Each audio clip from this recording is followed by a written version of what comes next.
The story begins on a bright and beautiful morning, with the golden sun shining warmly over the land. Inside a grand and historic building, the most magnificent one in all of Germany, an enchanting opera rehearsal was taking place.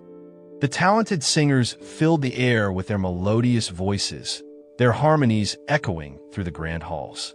The atmosphere was one of elegance, peace, and dedication. But just when everything seemed perfect, a nightmare unfolded. Without warning, a group of ruthless terrorists stormed into the building, their weapons raised, their faces filled with menace.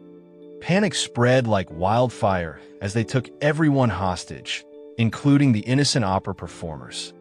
The joyful rehearsal hall quickly turned into a place of fear and uncertainty.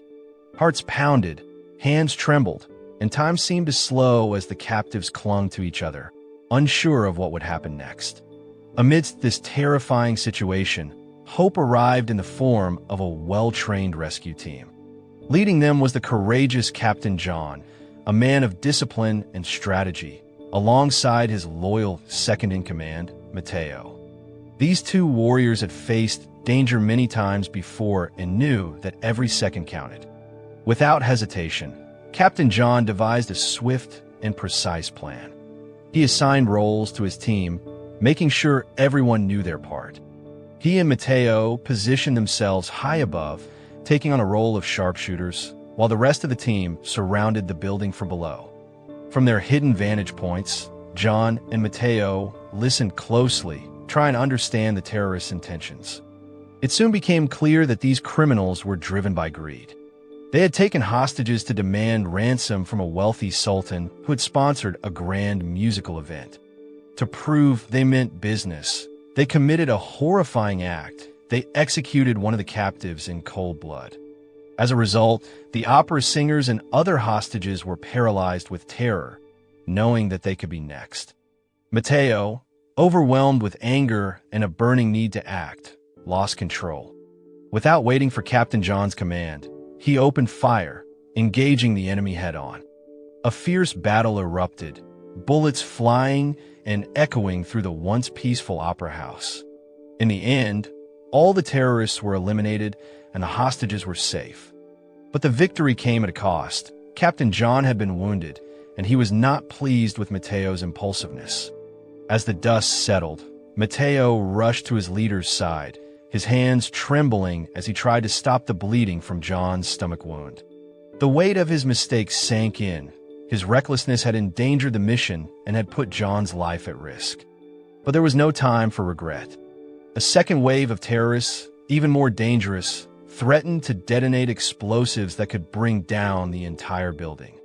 Summoning every ounce of courage, Matteo took charge and neutralized the remaining enemies. The building and everyone inside were saved. But his heroism came with an unbearable price. John, his friend, mentor, and brother-in-arms, did not survive. Years passed, but the wound in Matteo's heart never truly healed.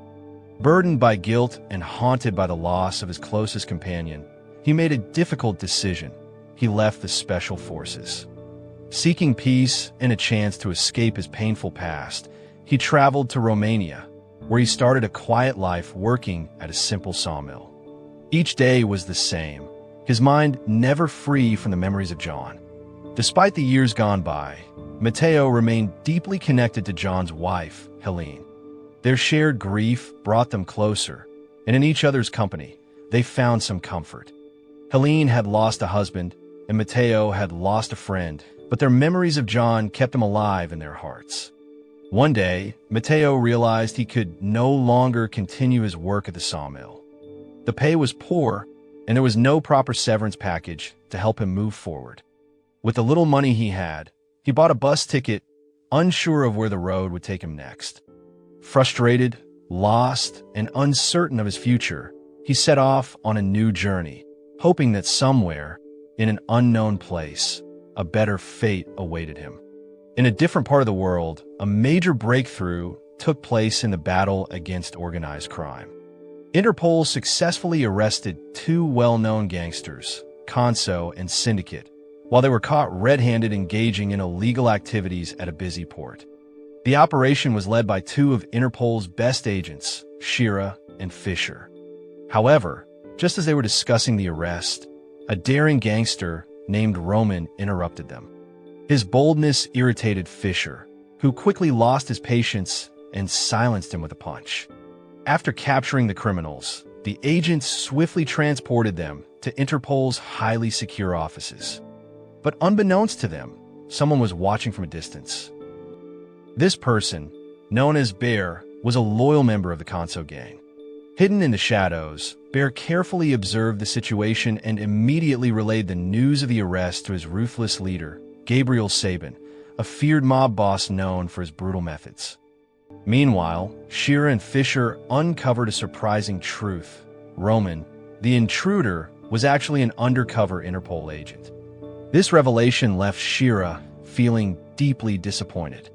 She had hoped they had arrested high-ranking leaders of the Conso and syndicate organizations, but instead, the captured criminals were just low-level operatives.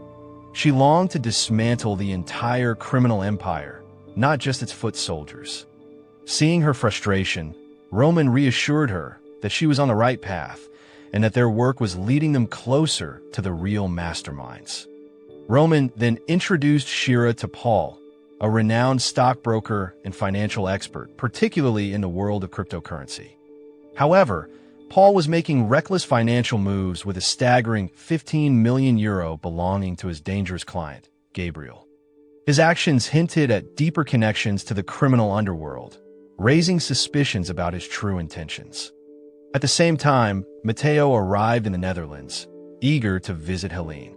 She had built a peaceful life with her young daughter, Angie, whom Matteo had come to love as if she were his own child. As he stood outside Helene's house, she stepped out and welcomed him warmly, inviting him inside. Once inside, Helene brewed coffee, filling the home with a comforting aroma. As they talked, Matteo opened up about the deep guilt that weighed on him. He blamed himself for John's death, a loss that continued to haunt him. Helene's expression darkened upon hearing this.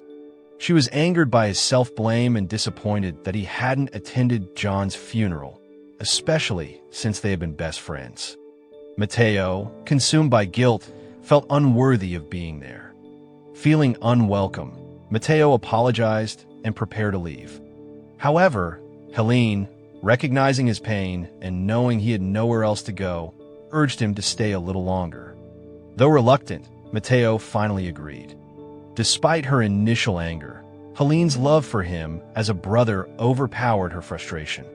On the other hand, Gabriel was at his restaurant, preparing to enjoy a meal of mushroom soup, freshly made by his chef, Michael. However, the restaurant was nearly empty. Michael's modern and experimental menu had failed to attract customers. Gabriel, a man who valued traditional cuisine over fancy, avant-garde dishes, grew impatient. Frustrated by the dwindling business, he warned Michael that if things didn't improve soon, he would fire him.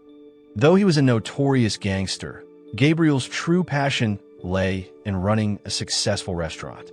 After his meal, Gabriel met with Bear and another trusted associate, Lo. He gave them strict orders to track down the spy responsible for disrupting their illegal dealings at the port. Determined to maintain his criminal empire, Gabriel demanded swift and ruthless revenge against those who dared to interfere with their operations. Back at Helene's home, Paul returned from work to find Helene eagerly introducing him to Matteo. The three of them sat down for a meal together, enjoying each other's company. As the night deepened, Matteo drifted into his thoughts, recalling his lonely days in Afghanistan. He remembered how he and John worked as skilled snipers, eliminating enemies from afar.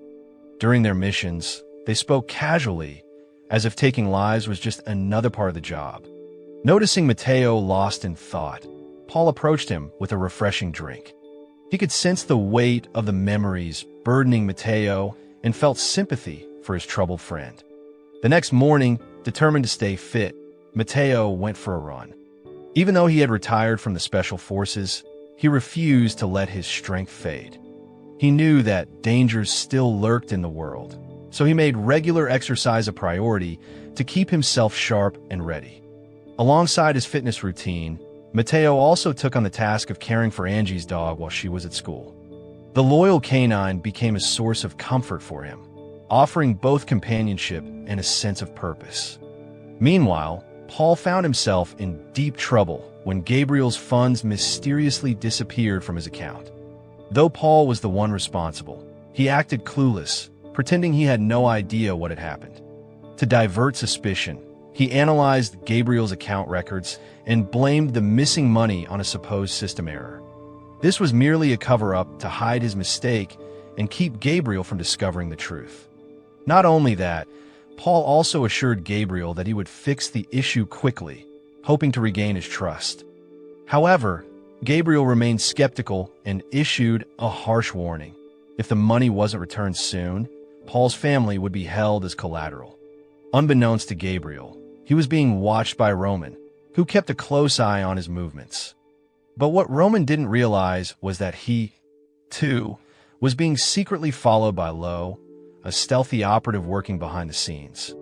Meanwhile, Matteo found solace in his woodworking projects, using his hands to create something meaningful.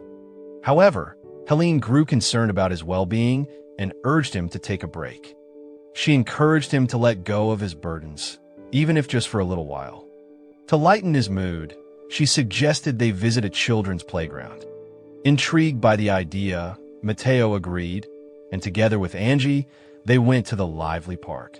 Surrounded by laughter and joy, Matteo and Angie formed a deeper bond, growing closer with each passing moment. Back in his office, Paul felt a rising panic. He had no idea how to fix his problem with Gabriel.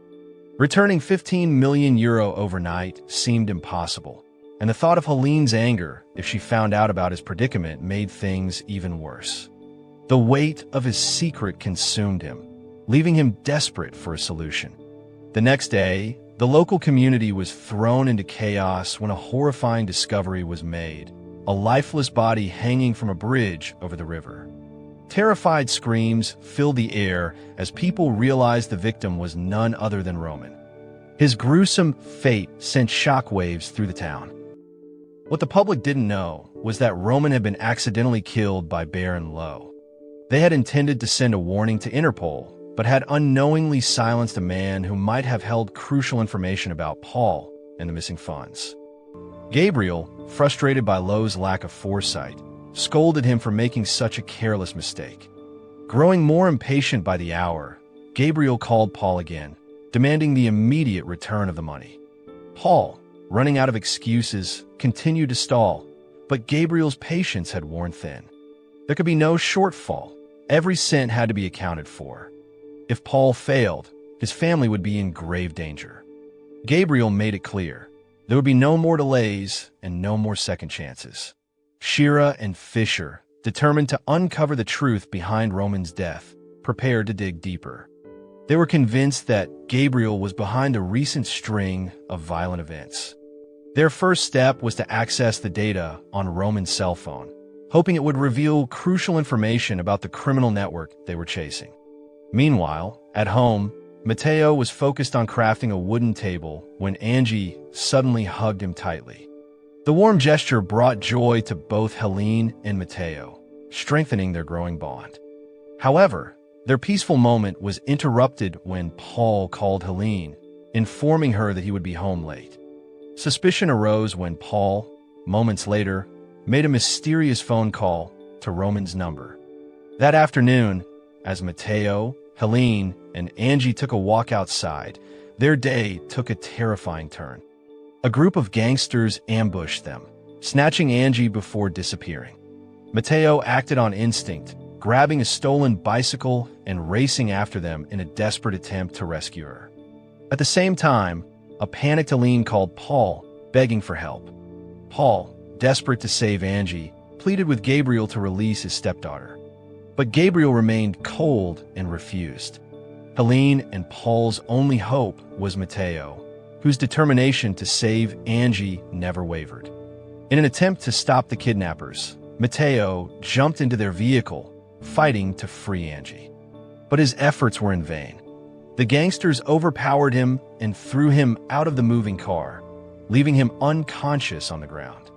As he lay unconscious, Matteo drifted into a dream of his past, reliving precious memories with John and their comrades. When he finally woke up, he found himself in a hospital bed, his hands restrained with handcuffs. Shira and Fisher arrived shortly after, freeing him from the restraints, but Shira remained suspicious. She believed Matteo might be involved in the kidnapping and possibly connected to Gabriel. The case was more than just a kidnapping. It was tied to a human trafficking ring. However, Matteo had no time to clear his name. His only focus was getting Angie back safely. Before letting him go, Shira handed Matteo an Interpol contact in case he needed help. Unbeknownst to them, Lo was watching from the shadows, carefully observing their every move. Moments later, Gabriel and Bear received Lo's report. Their plan was clear. They would hand Angie over to the syndicate gang in Thailand. As this unfolded, Matteo remembered a promise he made to John before his death. John had entrusted Matteo with Angie's safety, asking him to be her guardian in case anything happened to him. That promise fueled Matteo's determination.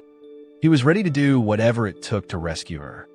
Just as Matteo prepared to attack Gabriel's men, Paul intervened, revealing shocking news. Gabriel had connections to Thailand's most powerful criminal organization. Helene was devastated by Paul's betrayal, realizing he had allowed greed to drag him into such a dangerous situation. Helene then demanded Paul return the stolen money, but he admitted it was already gone, lost in the unpredictable cryptocurrency market. With no other option left, Matteo devised a plan. He instructed Paul to call Gabriel, pretending he had the money. This was Matteo's way of setting up a meeting with Gabriel's men, giving him the chance to strike. At the same time, Gabriel's patience with Paul was wearing thin. He warned Paul that if he deceived him again, it would cost him and his family their lives. When Paul contacted Gabriel, he passed on the meeting location to Matteo, who wasted no time getting ready. Meanwhile, Shira uncovered a new lead, evidence linking Paul to Roman. Realizing the importance of this discovery, she instructed Fisher to keep a close watch on Paul at her home. But Paul had his own plans. Unbeknownst to them, he secretly gathered his belongings, preparing to flee. As tensions escalated, Matteo found himself face to face with Fisher. In a brief standoff, Matteo pointed a gun at him. But instead of shooting, he quickly lowered the weapon, making his intentions clear. He didn't want to hurt Fisher. He only needed his car for the mission ahead. Not long after, Helene welcomes Fisher in her home, telling him that her husband, Paul, is upstairs. She has no idea that Paul is secretly packing his bags, planning to escape before he gets caught. Meanwhile, Matteo arrives at the meeting spot, expecting to find Angie, but she is nowhere to be seen. He quickly realizes that Gabriel has discovered their plan. Thinking fast, Matteo pretends to give up by handing over his bag of money. Soon after, Gabriel's men check the bag, unaware that Matteo has set a trap. With sharp precision, he takes them down effortlessly, saving his energy. But he purposely leaves one of them alive for his next move. At the same time, Fisher is caught off guard when Lo suddenly appears, grabbing Helene and using her as a hostage. In a shocking moment, Lo pushes Helene towards Fisher and then attacks him. Fisher falls, and in the chaos, Helene grabs his gun and shoots at Lo, forcing him to retreat. Taking advantage of the distraction, Paul manages to slip away and disappear into hiding. Elsewhere, Matteo interrogates the man he left alive in an abandoned warehouse. At first, the man refuses to talk, but Matteo is determined. He hangs the man from a hook and ties up his legs, making it clear that he will break them if the man does not cooperate. Unable to bear the pain, the man finally gives in and reveals the information Matteo needs. But even after getting the answers, Matteo does not let him go. He makes sure that no one who threatens Angie will be left alive. Back at Helene's house, she desperately tries to stop Fisher's bleeding, doing everything she can to save him. At the same time, Paul, terrified that Interpol will come after him, decides to leave his wife behind. But just as he prepares to escape, Lo appears out of nowhere and kills him instantly. He then takes Paul's bag of money and leaves. Moments later, Shira arrives at Helene's house, rushing to help Fisher, who is badly injured. She does not realize that Lo was just there. Acting quickly, she helps get Fisher into an ambulance. At the same time, Matteo calls her, asking for help to rescue Angie from Gabriel's nightclub. Matteo soon reaches the nightclub, but a group of tough bodyguards stand in his way. Undeterred, he charges forward and defeats them one by one. He wishes Shira had brought more backup, but he's impressed by her shooting skills. Together, they push through the club, determined to find Angie. However, Gabriel is one step ahead and secretly moves Angie to a safer location. Matteo and Shira head to the rooftop, believing she is there. But before they can reach her, they are stopped by Bear and Lo, who are ready for a fierce fight. During the fight, Matteo suffers serious injuries, but he refuses to give up. Bear and Lo prove to be strong opponents, seeming almost impossible to defeat. But Matteo's willpower keeps him going, even as he takes bullet wounds and knife cuts. Through sheer determination, he finally overcomes them, watching as his enemies fall. Though weak and wounded, Matteo does not stop. He stumbles down the stairs, his mind focused only on rescuing Angie. With only a knife left, he faces Gabriel, who tries to defend himself with a gun. But in a stunning moment, Matteo throws his knife with perfect aim, killing Gabriel instantly, even as he takes multiple gunshots in return. 6 months later, Helene and Angie are finally free, living a peaceful life without the fear of gangsters. However, they miss Matteo, who has chosen to live a lonely life, sailing across the endless ocean. And with that, the story comes to an end. So the moral of the story is, if you're going to fake being a stockbroker and lose a mob boss's money, maybe don't do it while your family is within kidnapping distance. Also, always keep a spare knife handy, because apparently it's the ultimate multi-tool for taking down crime lords and crafting wooden tables.